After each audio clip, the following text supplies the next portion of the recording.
Thanks to our show sponsors RealAg on the weekend, the Canola School, and ADAMA Canada. While other sources of innovation run dry, ADAMA is here to deliver, leveraging the world's largest library of actives to provide innovative crop protection solutions to your greatest challenges.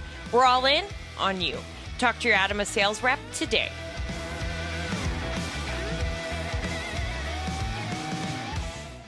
All right, welcome to the Agronomists. Surprise, Lyndsey's actually not hosting tonight. It's a bit of a last-minute shuffle here on the show, and I like that Peter Johnson, Wheat Pete.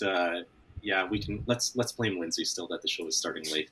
I'm Kelvin Hepner, and I get the honor of filling in for Lyndsey as they had a storm roll through, or a couple storms. It sounds like intense storms roll through her area in the Ottawa Valley earlier today, and they currently don't have power. The power is not back, so Hydro One crews did not come through in successfully bringing Lyndsey back to host tonight. But there's something about the topic that we're covering today. This is already a second attempt at covering this topic. I'm not sure what it is, but this is the lineup that we had for the Agronomists 2 weeks ago when Kara Oosterhuis was hosting, and her power went out in southern Alberta where she lives, and so I think we're already making it further into the show tonight than she did 2 weeks ago. So the topic tonight is Sclerotinia, Sclerotinia stem rot. It's the same fungus that causes white mold in soybeans, but we're going to be talking about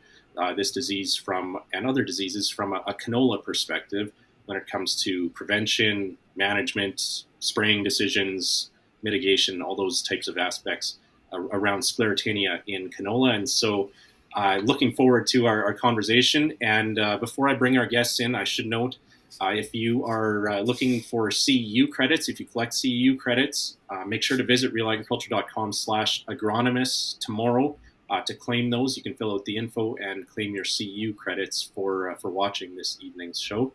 Also, if you have any comments or questions along the way, shout out to Ray Dalbanco and Wheat Pete, as already mentioned in the comment section already. Feel free to drop a comment or question along the way if you have insight to add or a question about something that our guests say. And with that, why don't we bring our experts in for this evening's show. First up, we have Lyle Jensen with Agro Plus, based in southern Alberta, the Lethbridge area. Nobleford, I believe. Lyle, is that right? Yep, that is correct. Right here in Nobleford. And you work as an agronomist with farmers in the area in southern Alberta? Yes, although I do work for retail, I do operate much like any other contract agronomist, and I have my own specific customers that I deal with in the area. All right, cool. That gives us some context where Lyle's coming from. Also joining us, we're pleased to welcome back Jeanette Gaultier of BASF, and good to see your face tonight, Jeanette. And I centered myself again. There's something about the software we use for this. It's mirrored. So you want to move this way, you move the other way on the camera. So that's what Jeanette's referring to here when it comes to working with technology. And yes, Pete, technology can be challenging at times. It offers us many opportunities, and the opportunity to have a show like this, which I think Lyndsey has done a great job building over the last year or two that the Agronomist has been running. But yeah, there are still some challenges along the way. So why don't we start with talking about Sclerotinia as a disease and the risk that we've seen this year. Of course, dryness has been the theme. Drought has been the theme in parts of Western Canada again this year. Jeanette, you're based here in southern Manitoba, just like I am. It's been dry in large pockets, but quite variable. You don't have to drive far to see quite a difference between moisture situation. What have you seen in terms of Sclerotinia risk and issues around this fungus this year? So probably start assessments. I'm on the west side, so I think we're a little bit behind you guys, but that cool spell we had really, flowers are still hanging on. Definitely people were saying that they had seen apothecia. Some people said they hadn't seen apothecia. I don't know, people with better eyes than mine, but I'm not always good at finding them, and I don't find that means that the risk isn't there. The other amazing thing about this year is that despite our dryness, and I should say Manitoba dryness, and you're right, it's been Goldilocks year a bit, You either have too much, too little, or it's just right for now. But the canola canopy in a lot of places is still really dense. And so we know that can definitely harbor its own microclimate if we've had moisture at some point in recent memory. And so that's also something to factor in. So I think the canola crop is looking good. It's definitely something, that growers already would have made their decision on. For the most part, we're done, wrapped up fungicide spraying. And fungicides are interesting that way. It's a little bit of a crapshoot, right? You have to make that guesstimate. And I think a lot of people did pull the trigger in the end. Last year, we did have Sclerotinia on the west side as well. And it was seemingly dryish as well. So it'll be interesting. I've definitely got some follow-up fields to go see to see who was right and who wasn't, I guess. Yeah. Lyle, how about in your part of the prairies this year? Yeah, we've been extraordinarily dry here so far. A lot of fields after seeding didn't get any moisture until the middle of June. And we've had, I think I could probably count the mornings we've had dew on one hand so far this season. So dryland canola has been a pretty easy decision to, nobody's even really thought about spraying. But irrigation, we still have all the traditional risks. We know the disease is going to be there. We know that the moisture is in place, and we do develop that humidity within the canopy. So, we have everything from absolutely burned off canola that's rapidly going downhill to some of the nicest irrigated canola I've ever seen. Yeah, I guess you have irrigation. That's something here in Manitoba we don't have as much of canola under irrigation. So then, of course, you're always thinking about disease risk in that situation. Mm-hmm. Yeah. Peter noting in Ontario, and there are probably some lessons that can be learned across crops here too when it comes to white mold, Sclerotinia, in terms of scouting and some of these practices here too. Pete noting that they're in the heat of the battle in Ontario right now with white mold, pin beans just starting on edible bean fields, and that's something we would have here in southern Manitoba as well. That consideration with and parts of Alberta, I'm assuming as well, Lyle, when it comes to edible and dry beans. How do you, Lyle, when it comes to that decision? Jeanette mentioned how hard it can be to find that apothecia on the ground. How do you go about making that decision whether to spray? Well, a big part of it is, did we get moisture in the critical period or disease development? So in irrigation, of course we did, right? We're keeping those ground conditions fairly wet, and if you search long enough, you are going to find those on the soil. But dryland, different story. If we have no rain 3 to 4 weeks ahead of flowering, it's not much of a decision. There is some years here where we do get, more than adequate rainfall, although it seems recently pretty rare. But, we do have a history of spraying dryland canola here as well, but not so much the last few years for sure. Yeah, makes sense. Jeanette, what do we need in terms of, there's of course the scientific test of when you walk through the field and how wet your pants get. What do we need in terms of conditions for that Sclerotinia apothecia to survive and to thrive and expand? Jason's talking about the fairy rings he's seeing in the yard already after just a few showers. What do we need in terms of moisture to complete that disease triangle for this fungus? I love the wet pant test. For me, I know that risk models are in development in the background currently. I don't know that there's been anything good, and we kind of chatted about that, Kelvin. I don't think that there's anything available currently that you can look at. And so, and we did talk about rains being very spotty, like everything being very storm dependent. So where half of a farm might have had an inch and then the rest of the farm had 2/10. So I think it really is field dependent. So we do need moisture. Definitely, we need that to get it going. I don't think you need a ton of moisture though. And like I say, sometimes even just having that humidity to keep that moisture within the canopy, and that's really where that wet pants comes in important. Often we're like, it's hot and, it's humid, but it's 40% humidity and it's 10 a.m. and it's feeling warm and dry. But then you walk in that crop, and that's, I think, what really tells you. And I think the other thing too is that, when did that moisture happen?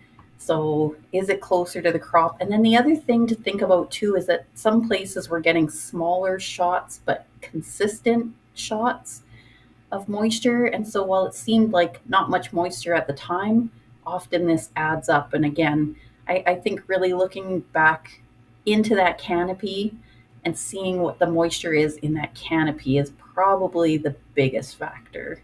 The other thing, and I love that someone already mentioned dry beans. So, Rob Miller from Ontario always says if the grass is green, white mold is keen, and that really relates to moisture, which doesn't always apply here. Sometimes, again, we've got more humidity inside of our crop than we do on our front lawn. But I think thinking also too of other risk factors, like here in Manitoba, we do have dry beans, we do have sunflowers, we do have other crops like soybeans, peas. They're maybe a little bit more tolerant to white mold, but then things like dry beans and sunflowers in rotation that just contribute to that risk. Yeah. I know it might be a little bit early in the show here to play a clip, but one of our clips tonight, it features Luis Del Rio Mendoza. Jay, why don't we load this one up already? Luis is with North Dakota State University, and I see Peter has asked a question about there being a prediction model for canola like we have, or like they have for soybeans in Ontario. And I know for other diseases we have prediction maps and models in Western Canada. This is something that Luis actually talks about from a North Dakota perspective, and it also ties in very nicely with what Jeanette just talked about on the rotation side of things in terms of host crops for this disease. So, Jay, why don't we play that clip if you can right now, and we'll also hear from our sponsors for tonight's show right after that.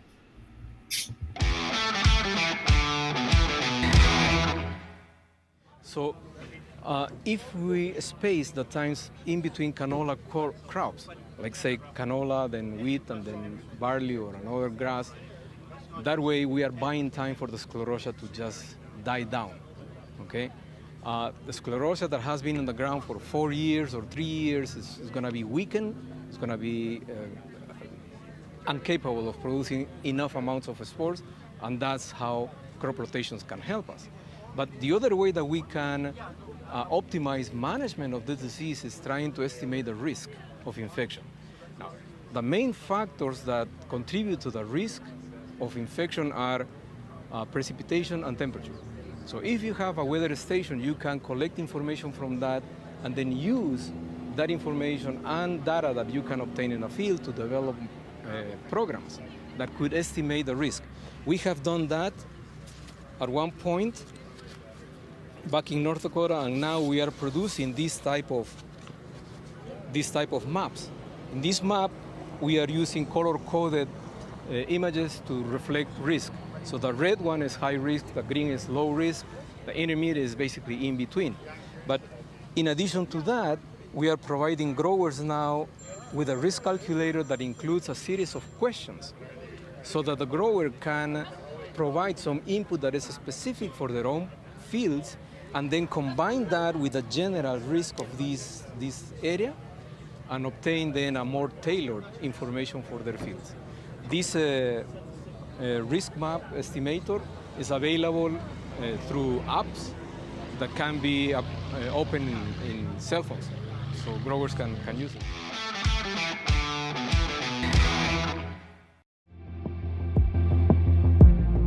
Our sponsors tonight are ADAMA Canada, the Canola School, and RealAg on the Weekend. RealAg on the Weekend broadcasts live at 4 p.m. Saskatchewan time on 650 CKOM Saskatoon and 980 CJME Regina in partnership with Rawlco Radio. Can't listen at 4 p.m.? The show is also available at realagriculture.com, the RealAg podcast feeds, and on CJME.com and CKOM.com as a podcast download.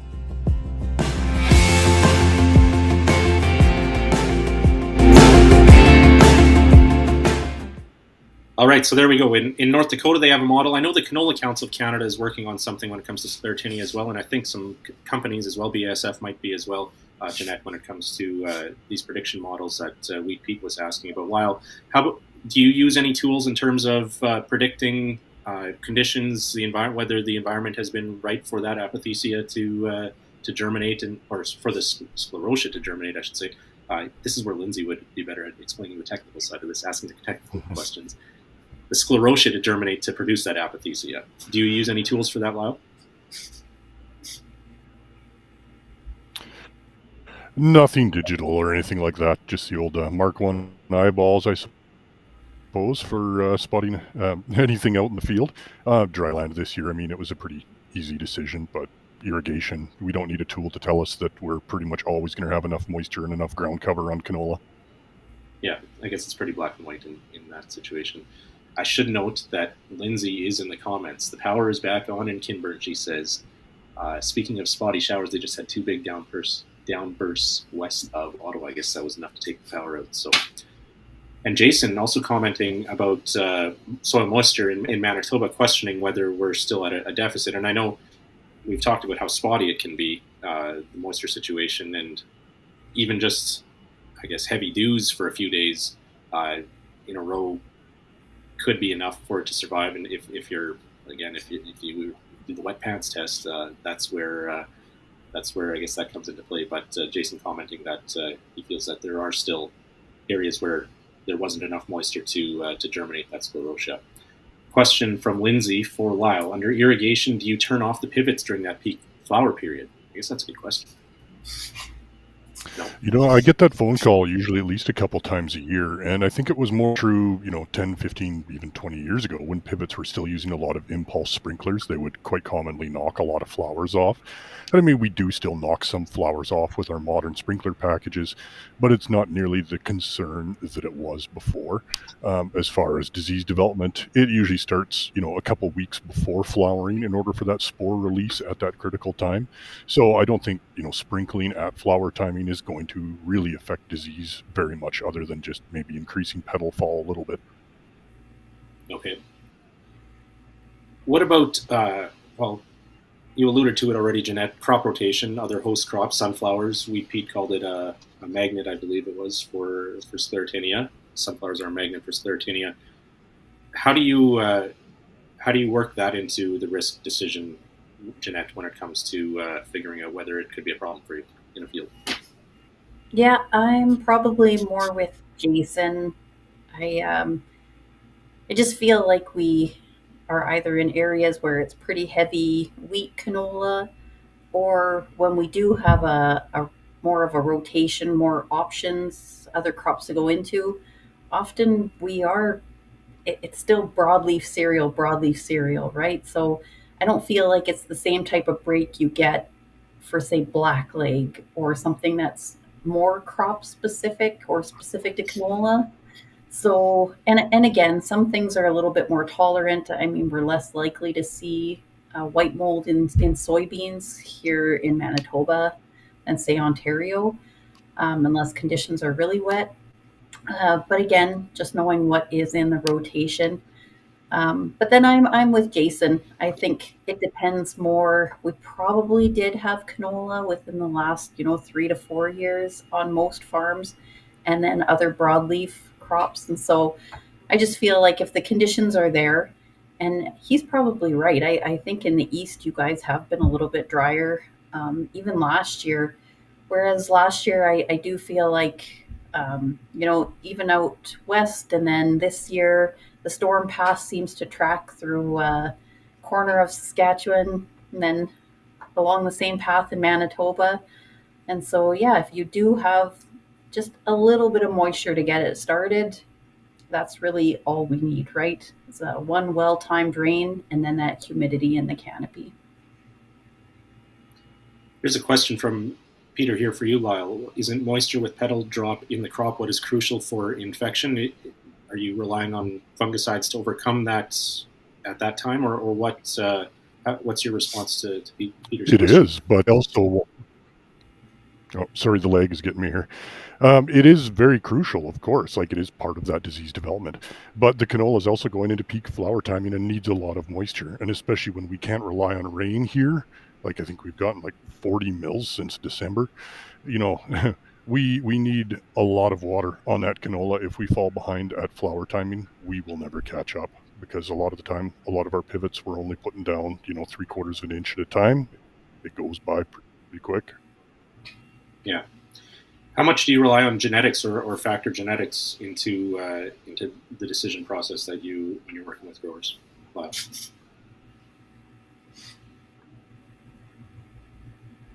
Oh, quite a bit, but it's getting actually more difficult the last couple of years. Yeah, a lot of the canola seed, like if you ask the retail or if you ask me, it's now getting a lot more difficult to actually establish exactly what races it is resistant to. And a lot of them are not really talking much about Sclerotinia resistance in the canola seed at all anymore. I think it's a little bit of a tricky topic for some seed breeders. Okay.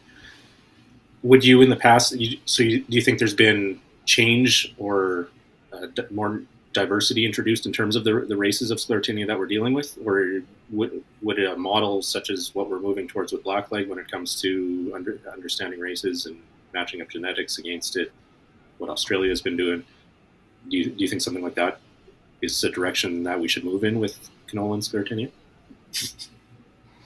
Oh, for sure. Yeah, like it's handy to have all the published races and stuff of blackleg. I haven't seen anything like that for Sclerotinia in this area anyways, but I've been busy in the field for the last couple of months. Maybe I'm missing something. No, I haven't seen it either. Jeanette, do you have anything to add on that? Yeah, I might take the opposite viewpoint there. I actually feel like fungicides, of course, I would say that coming from BASF, but I really do believe this as an agronomist that Sclerotinia, it's unpredictable predictably, right? When we do have tools to manage it. Whereas I feel like something like blackleg, we do rely heavily on genetics. And so, I do feel like we do have ways that we can manage our Sclerotinia. And then I've just found in the past, and again, I should be careful saying this since I do work for BASF, but that Sclerotinia resistance was so my thought there is just let's stick with what's working currently until something, if there is something that's more proven that does hit the market, that would be great. But until then, I think we are fortunate to have some good tools. Okay. We have, of course, over the last number of years, especially here in Manitoba and on the eastern side of the prairies, seen more Verticillium showing up in canola. And I know, Jeanette, you have some slides here with some excellent pictures. When we're scouting for Sclerotinia, whether we sprayed or not, we get to later in the season, swath timing, harvest timing. What should we be looking for when it comes to assessing whether or not we have a Sclerotinia problem that affected our yield? Yeah, I feel like if you can get out to your fields that maybe were wetter, or like you can prioritize your fields, right? Maybe you had a canola crop that was worth spraying. The conditions were there. So those are the fields that you want to go back and check, make sure that what you did do is working, or if you didn't spray, make sure that you were correct in your assessment, right? So making sure that's there. But the other thing is, and Lyle mentioned it too, we've got blackleg, we've got verticillium, we've got lots of things going on in canola. So I think unless we get out into the field and actually look for those symptoms, and here you definitely have that white mold. That's how Sclerotinia gets its name there in dry beans. And then often we do see that bleaching. And then further, as the disease progresses, we can crack open that stem and see the sclerotia bodies in there. So we do want to confirm that what we're actually seeing in the field. And I can say from Manitoba standpoint that Verticillium is a great imitator, and I do feel like they're starting to find it more commonly in parts of Saskatchewan. and it is in Alberta as well. So because that one can be so similar in some respects, especially as your canola is ripening, you might see this premature ripening. Getting out to make sure that that's actually what you're seeing is really important. I actually have those stems that you're seeing in the slides. I tried to laminate them. This slide's much better. My laminator was so mad at me. Trying to fit those sclerotia bodies through your laminator. Yep. That would be the telltale sign, though, that it's Sclerotinia, not Verticillium, that you're dealing with. Yep. As you progress, once you start getting further into the season, that's something you can look for. I think the earlier symptoms, if you are hitting the season, when you are getting that petal drop and initial infection, looking for that white fuzz and some of that bleaching can be a sign. And then if you're really not sure, getting a second opinion or just coming back a little bit later, all good things to do. Yeah, makes sense. Lyle, how about you when you're scouting, kind of doing the later season assessment as to whether Sclerotinia was a problem? What's your process like at that point? Well, this time of the year, first thing I'm doing as soon as the flower petals start to drop is I just start watching those leaf axils. And I always tell everybody, you'll always find what you're looking for if you look long enough for it in the field. So I haven't really found much for Sclerotinia or anything at this point yet. There's a few spots I've seen that might be turning into something. We'll see in the next week. But I'll just continue watching from now, pretty much as the crop matures and see where the disease develops and how severe it becomes. That would be under irrigation, or where would you be looking? Well, I'll be looking under dry land as well, but at this rate, there won't be many leaves left to check the axles of. Okay. I'm really loving Lyle. He's still going to look for it, even though all things point to it. Yes, because I do believe that's what a good agronomist does. Yeah.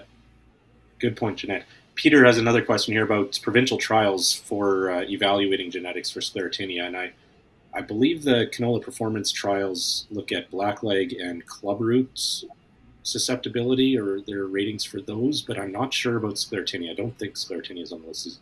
Do either of you know? Maybe somebody else in the can weigh in the comments as well. No, my understanding is if you can label your canola with that R so that resistance for clubroot, you have very specific checks, etc. That's what is being looked for, but I don't believe that there's anything there for Sclerotinia currently. Not to say that it's not possible, because in the past, obviously, there was varieties that boasted, a tolerance, but I'm not sure that it's actually the same process. Okay. Lyle, a question here from Lyndsey. Is Verticillium on the radar in Alberta? Jeanette mentioned it moving into Saskatchewan. Do you have it on your radar? Are you finding it at all in your part of Alberta, southern Alberta? Oh, yes. It's actually made a pretty big presence here, but it's not always commonly known. I'd like to think most agronomists are very well aware of it, but it is quite commonly, it's kind of mistaken for blackleg in the stubble post-harvest, just by visual outside appearance until you start to section off that stem. But it really started to show up a few years ago in some of the blackleg disease testing that we were doing through some of the labs. And actually just last week, I saw some canola that had some hail lesions on the stem and already had it developing. Okay. That's actually... It's interesting. I know we did a separate Canola School episode earlier this summer with Chris Mancher of the Canola Council of Canada, who I think we might feature in our clip here coming up. But Chris talked about how blackleg, at least the finding here in Manitoba, I know it's mainly anecdotal, I think, at this point, not a lot of research behind it, but there seems to be a connection between blackleg and Verticillium, and hail would be another example, just where there's a combination of stressors on the crop. That's where Verticillium seems to take advantage of that type of situation. Would that coincide with what you're seeing, Lyle? Oh, for sure. Yeah. Sorry. Yeah. Legging again. Go ahead. Oh, I'm done. Okay, all good. I know you had a slide here, Jeanette, in terms of Lyle just mentioned verticillium being confused with blackleg, and that was another one of the slides that you had here in terms of that cutting at swath timing or at harvest timing, what that profile looks like on the stem. Why don't you explain what we're looking at here? So yeah, again, and Lyle is not wrong. I think until you get used to seeing verticillium, and really it's kind of the new kid on the block, right? So easy to do. But again, yeah, very good at playing dress up and looking like other things. So Sclerotinia is one thing, and then blackleg also pretty common to mistake. And then, like Lyle says, I love cutting stems. Anastasia showed me how to do that way back when, and now don't invite me to your field if you don't want stems clipped because I can't stop myself. But it's interesting because I was learned in university that when you saw stem discoloration in that cross section, that it was blackleg, and I've since learned that that's not true. It's a good place to start, but there's quite a few other things that can cause discoloration, and verticillium is definitely one of those. That blackleg definitely tends to have more of that chunk, just because it does tend to infect cells all around, so really gum up that xylem. Whereas verticillium doesn't necessarily have to infect the cell right next to it. It can go somewhere else. And so that's why we tend to see maybe a starburst or just that light gray discoloration. So now I always try to couple that with looking for, pycnidia for blackleg, which we can see on that outer stem there. Or, when that epidermis starts peeling back, we can see those microsclerotia. But I'm 100% with Lyle. If you're not sure, send it away for testing. We have some really great options there. And for sure that'll confirm what you're seeing. And like you say, maybe you're having more than one thing going on in your canola. Maybe you have blackleg and verticillium. Maybe you have Sclerotinia in there too. So finding out all the things that you have can be hard if they're all occurring together. Mm-hmm. Yeah, good points there, Jeanette. I should point out, Jason mentioned in the chat here, Jason C, that the Canola Grower Association made the decision to discontinue the variety trial program. That's something that I should have pointed out before too. The prairie-wide, the canola performance trials that we mentioned before, I don't think that they're happening this year. They were canceled after last year, I believe, in terms of there was a funding decision made there by the provincial canola grower groups. It used to be run by the Canola Council of Canada, but yeah, there's a whole backstory there. This isn't a news and policy show. What are we doing here talking about that? But yeah, thank you, Jason. Yeah, exactly. Thank you, Jason, for noting that, though. An interesting point here from Warren Schneckenberger in Ontario, cereal rye having suppression effects on white mold in soybeans. That's not something that I've heard in Western Canada being used. And I guess we are seeing some more exploration of cover crops. The dry conditions aren't maybe helping with that adoption right now, but it's something interesting to consider. I don't know, Lyle, do you have any thoughts on the potential use there of a different type of tool in addressing or suppressing Sclerotinia? Well, I have one customer that grows a lot of fall rye in rotation with canola, and it definitely doesn't seem to be decreasing his Sclerotinia risk any. I would say he's, area average or so. So, yeah. Okay. So anecdotally, not much of a difference. I'm also a little curious. I don't know that there's been any formal work done, but I know some of that allelopathy can be from fall rye can be more prevalent on smaller seeded crops. So it might be an interesting study for somebody. Yeah, it might make more sense in soybeans than canola in terms of controlling that white mold or Sclerotinia fungus. Okay. Lyndsey, yes, we would like to make it a policy show. We won't do that. Why don't we play our next clip? It's with Chris Mancher of the Canola Council of Canada, and this actually goes back to a Canola School that we filmed last year, whether it's worth spraying for Sclerotinia after a drought, kind of the topic that we've talked about today. That's the name of this Canola School episode that we're pulling this clip from. Again, it's with Chris Mancher of the Canola Council of Canada. Jay, why don't you roll that clip this time?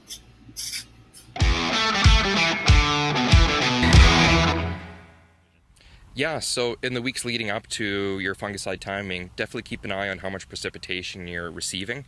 The higher humidity, the hotter it is definitely going to create a very favorable environment for Sclerotinia to actually have the sclerotia germinate and produce apothecia.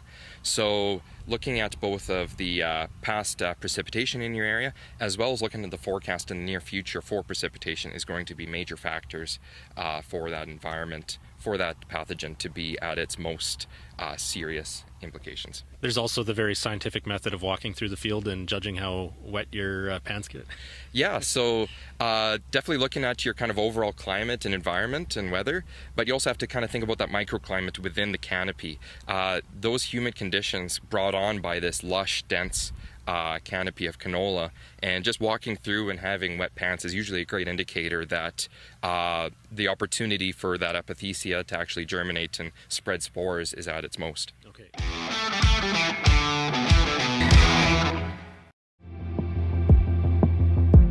Our sponsors tonight are ADAMA Canada, RealAg on the Weekend, and the Canola School. From pre-seeding seeder setup and checks to pest insect identification and advice on nutrient management decisions to tips on determining swath timing, Real Agriculture's Canola School is a video series that tackles every facet of the canola growing season in an engaging and informative format.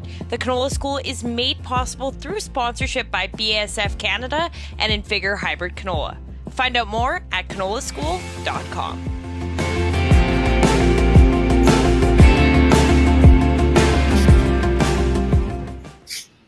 I should have watched these clips before we played them. We should have played that earlier in the show. I know the wet pants joke, it's been shared a few times here.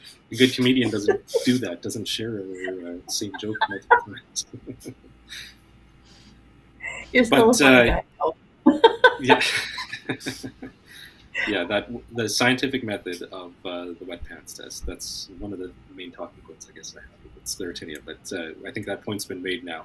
I know Chris has been doing some interesting research, actually, and on kind of maybe methods coming down the pipe in terms of Sclerotinia control. We just talked about potentially using cover crops or some alternative method like that for the allelopathy, the suppression effect. Chris has also done his master's on mRNA, sorry, not mRNA, it's RNAi, don't want to mix those up, RNA interference technology, and I think that's kind of interesting in terms of potentially targeting Sclerotinia as a pathogen. I don't know, do you guys have thoughts on kind of this, what could be coming down the pipe in terms of tools for dealing with Sclerotinia and dealing with this disease as we have been, we're using fungicides at this time and crop rotation and other methods like that, but do you see anything new on the horizon? Jeanette, why don't we start with you in terms of tools that farmers can look forward to when it comes to this disease? Yeah, I think that RNAi specifically is super interesting. I know that they've proven the potential in several areas like Sclerotinia. I just, if we go back into policy here, I know there's some hurdles there with public perception and getting things like that registered. So I'm not sure what I see for a timeline on those. I think in the short term, I see fungicides and risk prediction as being our big tools. And then hopefully maybe in the longer term, we do start to see some other things crop up, that we can use. Now you're just kidding. Lyle, how about you in terms of, are there any things that you're looking forward to or that you would like to experiment with in terms of managing Sclerotinia? Yeah, I do want to start playing with some of the biologicals, things like contans and stuff like that. I haven't really had any big uptick in usage of it here in this area, so I haven't had a chance to do any trials of it myself, but I'd like to do some side-by-sides with that. Okay. Shout out to Lara for joining us. Lara de Mozek used to be a colleague of ours at Real Agriculture, and welcome back, Lara.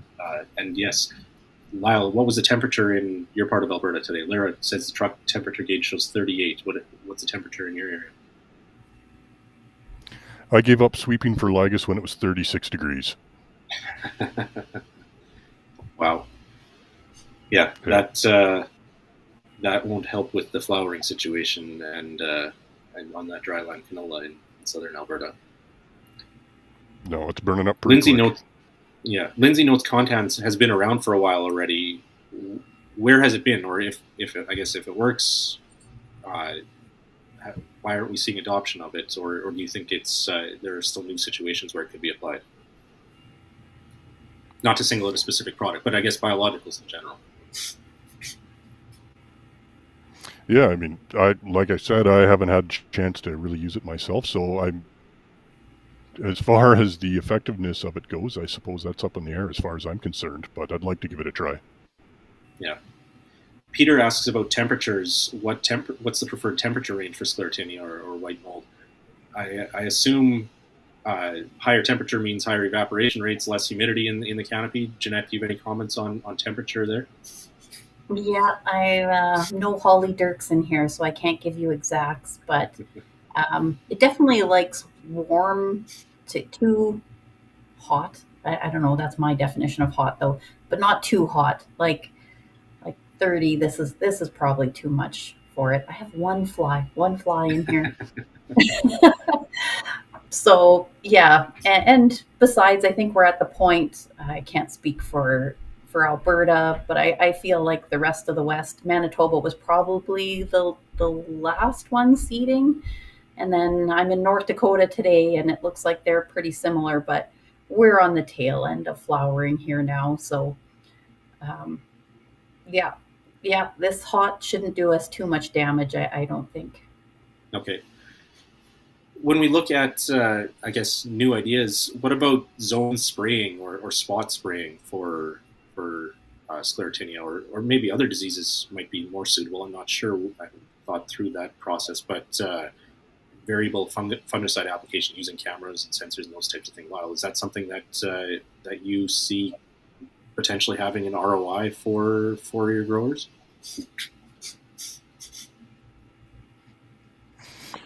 Potentially. I do have the ability to actually generate maps myself using both drone technology as well as satellite. I was hoping to get to use it this year, specifically on like some of the dryland acres where, guys are saying, like, hey, I've got potential here of, maybe 40, 50 bushel canola. Maybe it'd be worthwhile trying some variable rate spraying.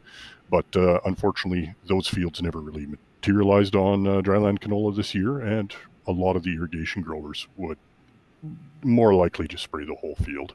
So I haven't had a chance to make a single map all season. Okay. Just one color, the whole map, one color. Prescription. Yep. Yeah. Jeanette, do you see there being application for this type of technology when we're talking Sclerotinia, or would other diseases be more suitable in terms of patches in the field kind of thing? No, I actually think Sclerotinia is a really good candidate. I mean, here we're looking at something specifically to maintain yield potential, right? And we definitely know that areas of the field that do have high potential, or maybe we had lodging specifically in areas, all things that contribute.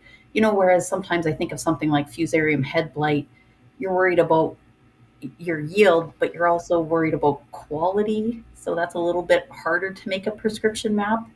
So no, we've done some trials in the past with BASF where we've compared like a zone and on-off spray, based on, that satellite imagery predicting biomass, what's worth spraying, what isn't worth spraying. And, not every time do you see that bump, but often you would see, a jump in return on investment if you did apply something like that. Yeah. And I think some of that equipment, it's certainly becoming more common on sprayers when it comes to, there's new sprayers coming out that have optical spraying systems and that type of thing. So fungicide might not be the first thing that people adopt, but if you have the equipment already, Lyle, you may as well put it to use in some of these applications. And welcome back, by the way. Absolutely. Yeah. Okay. did we go through all of your slides, Jeanette? I think they were mainly talking about the scouting differences there, right? In terms of the pictures. Yep. Yep. No, and I was saying to Kara before, I think the one that we didn't pop up was the one from Snowflake, Manitoba, which she found particularly funny because she didn't know we had a place called Snowflake. Snowflake, But, which I think they've actually had some rain this year too, right? oh, I feel like Snowflake, isn't that the hail capital? That's actually where Oh yes, you're right. They're the hail. Yeah. But yeah, no, they definitely usually get their share. I think they've been a little bit drier this year, so again, having to go assess. But no, I had popped that one up, and I think we've already made the plug for that one. Is go scout your fields, because premature ripening can be a multitude of things. Just happens to be one of the places where we have, we have a couple of areas in Manitoba where we have Clubroot as well. Just one more canola disease to think about. So, yeah, looking back to see what you have. Lyle, what does your area have in terms of Clubroot, or what's your experience dealing with Clubroot in Alberta? I know here on the eastern side of the prairies, we don't all have it yet, and we've heard the horror stories from central Alberta. What's it like in your part of the prairies? Luckily, in my part, it's pretty good and clean so far, but you only have to drive about 2 hours to be right into the thick of it. So my personal experience with it has been pretty limited to some tours and, information sessions, stuff like that. And we're just hoping that it doesn't get established here and trying to nag guys to clean any equipment that they buy. Yeah, knock that dirt off. Yep. We do have Clubroot ratings. Jason suggests here that Jason Vogt suggests we talk more about genetic tolerance when it comes to Verticillium stripe. Do you? I guess right now we're still, I think, trying to wrap our heads around this disease and trying to understand it. Do you foresee, Jeanette, down the road, genetics companies, seed companies, working on having more information about ratings and that type of thing? Maybe even pathogen down the road if we get that level of understanding when it comes to Verticillium stripe as well. Yeah, I feel like despite Verticillium being an issue in Europe for a long time and nothing really coming about in terms of like monogenic resistance, I feel like researchers are probably closer now than they have been, and there's definitely some projects going on at some of the universities and with Ag Canada as well, where they're specifically looking at this. And then the companies are paying attention as well too. I can speak for BASF, but I'm sure this goes for more of the canola companies as well. But our breeders are definitely hard at work. Just like we do for other canola diseases, it's all important to the package. And so they have been looking at tolerance so far, and then keeping tabs on what might become available in terms of resistance for the future. But currently at this point, it is just down to looking at different tolerances. And we do tend to see that newer genetics seem to be better, and I'm not sure why that is. But the other thing, and I think someone alluded to it earlier when we were talking just about keeping a crop healthy and stress-free. That might have been you, Kelvin. And that does seem to help if you can pay attention, right from the get-go, and, make sure that your stand is within that, 5 to 7 plants per square foot, that you've managed your pests the best you can. And then again, this all rolls back to disease management, just trying to keep it stress-free and healthy, that by the time you roll around to harvest, that hopefully Verticillium is not a huge issue. Okay. Jason notes that one company is already providing ratings to Verticillium stripe. I know there is, like you said, there is some research happening as well. University of Manitoba, I believe Fernando Domato, maybe. I'm not sure which research. I think it's him that has had a project looking at this as well. And I think under the new Canadian Agriculture Partnership, this SCAP, I think there might be some projects receiving funding there too in terms of improving understanding of Verticillium stripe. Is that, Lyle, I guess you say that's coming on in Alberta as well. That would be relevant information for your growers as well then. Oh, absolutely. Yeah. And Lara notes here that they've been able to do some mapping on-off fungicide by zone based on ground imagery instead of satellite imagery. But so I guess with fungicide it'd be mainly on-off, not necessarily varying rates. It'd be an on-off type thing, right? Yep. Do we need to worry at all? I know neither of you are pathologists here. Do we need to worry about resistance at all when it comes to Sclerotinia and the fungicides that we have on the market? I would, yeah. I would definitely worry about it. Overusing something like a, group 11 or something like that for years on end could definitely have an effect. Yeah. Jeanette, do you have anything to add on that? Yeah, I agree with you. I tend to take the more agronomy lens than pathology, but here's one where I would say Sclerotinia is lower risk because you have that one big cycle instead of a bunch of little cycles like leaf diseases. But I'm with Lyle. Never say never, right? Like this can happen, and we definitely have enough acres of canola that we spray. So I agree. Like trying to do multiple things is always the best choice rather than just relying on fungicides as the single route to manage it. Yeah, and I think that brings us kind of full cycle here in terms of managing this Sclerotinia and other diseases in canola too, whether it's Verticillium stripe, blackleg, clubroot, rotation, genetics, fungicide tools. There's a different combination or different packages for each of these, but kind of the same. It comes back to that disease triangle and that managing against that pathogen. Lyle, any final thoughts then, as I think we're getting close to the top of the hour here in terms of wrapping up when it comes to Sclerotinia management and kind of what you see when it comes to the rest of the growing season here? I guess we'll just kind of keep on top of it, see how things develop as far as dryland crops go. If your crop looks good enough that you want to protect it, it's probably worthwhile spending a little bit of money on. You only got to save 1 or 2 bushels to make it worthwhile. Yeah. Wheat Pete does make a note here. If you're targeting multiple diseases, then there might be a case for multiple rates of fungicide, say white mold versus a leaf disease. Of course, you'd have to have the right chemistries that you're working with then too. But I guess there could be situations where a multiple tiered rate approach, a 2-rate approach, not necessarily on and off, would be relevant. Jeanette, any final thoughts before we say goodbye and thanks to everybody for joining us this evening? I'm just going to say you probably made all the pathologists happy because you referenced the disease triangle several times. And no, I would say just finish up with Scout. We've obviously passed our fungicide timing, but now is the time you got to go to make sure you know what's happening in your field. Did you make the right judgment call? Is it something else that you weren't expecting? And these are all good things to know heading into next year. Yeah, we're already at the point of the growing season where this is about informing decisions for 2024 at this point, just because, we're looking at what kind of exposure we've had to disease and the impact it's had. And of course, seed companies will be rolling out their marketing for the new crop year here soon too. So not too far away.